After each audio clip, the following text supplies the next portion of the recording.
अस्सलाम वालेकुम, मेरा नाम मोहम्मद वक़ार रफ़ीक है और मेरा ताल्लुक़ कनेक्ट रियल एस्टेट से। मलिर एक्सप्रेसवे का काम चल रहा है, बहुत तेज़ी से चल रहा है और इंशाअल्लाह ताला कोशिश करेंगे कि संडे को ड्रोन शूट करें और फिर उसके बाद आपके सामने इसकी अपडेट लेकर आएँ डेवलपमेंट के लिहाज से। सिर्फ कायदा बात तक फोकस नहीं करेंगे, अपनी वीडियो को कोशिश करेंगे कि आगे तक भी लेके जाएँ। अच्छा, अब जहाँ मलिर एक्सप्रेसवे मुकम्मल होने जा रहा है, मैं इसके एविडेंस आपको देता जा रहा हूँ। ये नहीं कि सिर्फ बातें हो रही हैं, ऑन ग्राउंड हम खुद जाते हैं, जाके देखते हैं और उसके बाद हमें फिजिबल लगता है आपको बताना, हम आपको बता देते हैं। बहुत सारी लेबर लगी हुई है, अच्छा खासा काम हो रहा है, बीच के तकरीबन 3 से 4 पुल बन रहे हैं जिसके ऊपर बहुत तेज़ी से काम चल रहा है। अच्छा, मुझे उम्मीद थी कि इस इतवार की जगह मुझे नेक्स्ट संडे जाना चाहिए था, लेकिन क्योंकि मार्केट में तेज़ी बहुत है और इसमें बायर और सेलर का जो मैकेनिज्म है वो सेट नहीं हो पा रहा, तो जिसकी वजह से मुझे अब इस संडे को जाना पड़ेगा। और ये मेरे अपने दोस्त, जो मेरे अलॉटी, जो मेरे 3-4 साल या 5 साल समझ लें जब से मैं वीडियो बना रहा हूँ, उसके साथी हैं। मैं उनको ये समझाता चलूँ, भाई जल्दबाजी नहीं करो, अभी मार्केट बढ़ी है फिर नीचे आ जाएगी, मसला नहीं है। 2-4 लाख का बढ़ना, 2-4 लाख का नीचे आना, ये तेज़ी नहीं है। असल तेज़ी का मज़ा आपने चखना है मलिर एक्सप्रेसवे बनने के बाद। तो जहाँ इतना टाइम रुके हो, अर्जेंसी नहीं है, पेमेंट की ज़रूरत नहीं है, मत बेचो, रुक जाओ। अभी फ़िलहाल सेलर का आना नहीं बनता, अलॉटी का आना नहीं बनता। उन्होंने 10-10 साल, 15-15 साल, 20-20 साल वेट किया, इंतज़ार ही कितना रह गया है, 6-8 महीने का इंतज़ार है। अच्छा, 6-8 महीने क्यों कह रहा हूँ, समझा देता हूँ। 3 से 4 महीने, 3 महीने के अंदर एक रूट बनना है, फिर 3 से 4 महीने के अंदर दूसरा रूट कंप्लीट होना है मलिर एक्सप्रेसवे का। नामुमकिन है कि मार्च अप्रैल तक दोनों रूट मुकम्मल हो जाएंगे, नामुमकिन है। जब 2 हिस्सों में रूट बनेगा तो लोगों को कंपेयर करने में आसानी होगी कि जब जाते हुए 40 मिनट लग रहे हैं, वापसी आने का रूट जो है वो कंप्लीट नहीं है, वापसी आपने शहर छोड़ते हुए आना है, तो आपको पता चल जाएगा कि कितनी बड़ी अचीवमेंट है, कितनी बड़ी सहूलत है जो कि गवर्नमेंट की तरफ से आपको दी जा रही है, सिर्फ 100 रुपये की वजह से। अब ऐसी कंडीशन में जब वहाँ से लोग ट्रेवल करेंगे तो कोरंगी के लोग, लांडी के लोग और इससे रिलेटेड जितने भी लोग हैं इंडस्ट्री से रिलेटेड, वो सब लोग इससे फ़ायदा उठाएंगे और उनको अंदाज़ा होगा कि वाकई अब हमारे लिए DHT कराची या बहनों कराची रिहाइश के लिहाज से एक बेहतरीन सोसाइटी है।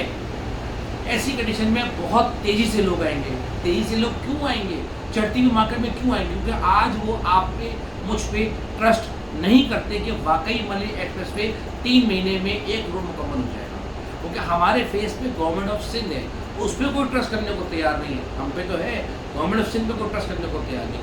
ऐसी कंडीशन में मैं आपको ये ट्रस्ट करने को तैयार हूँ, मैं आपको यकीन करने को तैयार हूँ कि 3 महीने के अंदर इंशाअल्लाह ताला मलिर एक्सप्रेसवे का एक रूट, 3 महीने से अंदर एक रूट बन जाएगा। आपका वेट 3 से 4 या 6 महीने का है, उसको बनने दें, फिर आइएगा सेलिंग पे।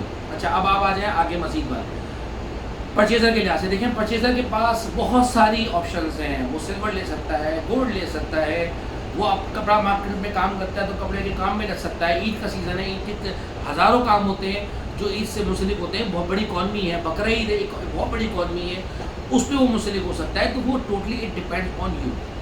मैं आपको नहीं बोलूँगा कि आप कूद जाओ, आप जैसे आपको सहूलत लगे, जहाँ आपको बाइंग बनती बने करें, जहाँ आपको लगता है कि आपको कुछ बेहतर मिल रही है आप ले लें, मैं आपको फोर्स नहीं करूँगा।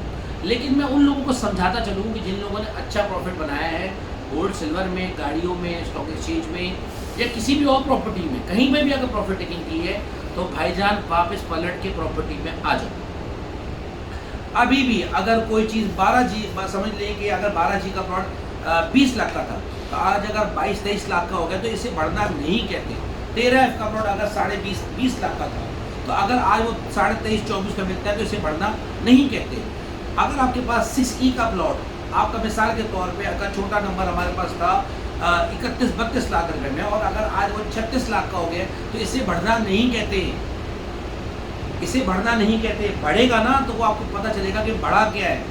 31-32 लाख की चीज़ जैसे ही आपकी 60 लाख को टच करेगी, आपको पता चल जाएगा कि आपने 4 महीने का वेट था, 6 महीने का वेट था, वो आप कर लेते हैं, राइट टाइम पे एंट्री ले लेते हैं। समझिए बात को, जो बैंक में जिन्होंने पैसा रखा हुआ है, कैश होल्डिंग की है जिन्होंने, वो पैसे अपने फौरी तौर पे इन्वेस्ट करें जहाँ आपको बेहतर लगता है। M9 में वेरिडॉन में करना है वहाँ करें, DHT कराची में करना है वहाँ करें, लेकिन अपने पास से कैश फ्लो को ख़त्म करें।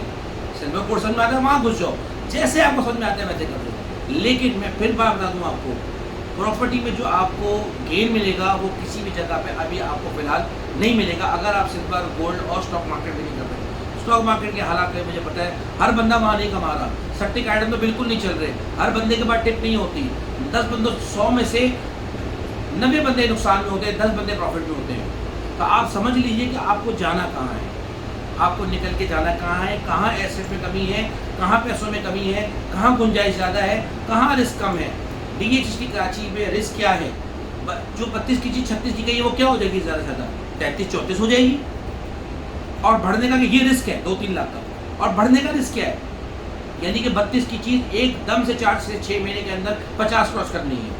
तो गेन क्या है, रिस्क क्या है, इस चीज़ को कैलकुलेट करें और अपना जहन बनाएं कि हमने क्या करना है, क्या परचेस करना है, किधर लेना है, और फिर हमें कौन सी प्रॉपर्टी हमें सूट कर रही है, कौन सी प्रॉपर्टी ने कितना गेन लिया है और किसका कितना बायर है। इन सब सवालों के जवाब देने के लिए आपका भाई हाजिर है। जज़ाकल्लाह।